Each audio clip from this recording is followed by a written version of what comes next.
ఆదేశాల మేరకు హన్మకొండలోని కాకతీయ గవర్నమెంట్ కళాశాలలో రోడ్డు భద్రత అవగాహన కార్యక్రమం నిర్వహించారు. గౌరవ సిపి ఆదేశాల మేరకు హన్మకొండలోని కాకతీయ గవర్నమెంట్ కాలేజ్ లో రోడ్డు భద్రత అవగాహన కార్యక్రమం నిర్వహించడం జరిగింది. ఈ కార్యక్రమంలో భాగంగా road safety inspector B Srinivasa Rao road traffic నియమాల గురించి మరియు ట్రాఫిక్ నియమాల ఉల్లంఘన వల్ల జరిగే అనర్థాల గురించి క్లుప్తంగా వివరించడం జరిగింది.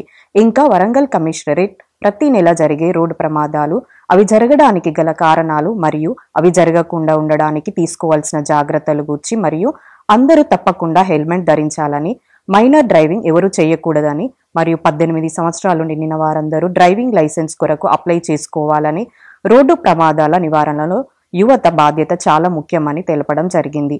ఈ అవగాహన కార్యక్రమంలో road safety inspector B Srinivasa Rao మరియు సిబ్బంది ఆర్ఎస్ఐ నవీన్ కుమార్, ఏఎస్ఐ వేణుగోపాల్ రెడ్డి, కళాశాల ప్రిన్సిపల్ రాజరెడ్డి మరియు ఈ కార్యక్రమానికి 100 మంది విద్యార్థులు మరియు కళాశాలలోని టీచింగ్ స్టాఫ్ అందరూ హాజరు కావడం జరిగింది.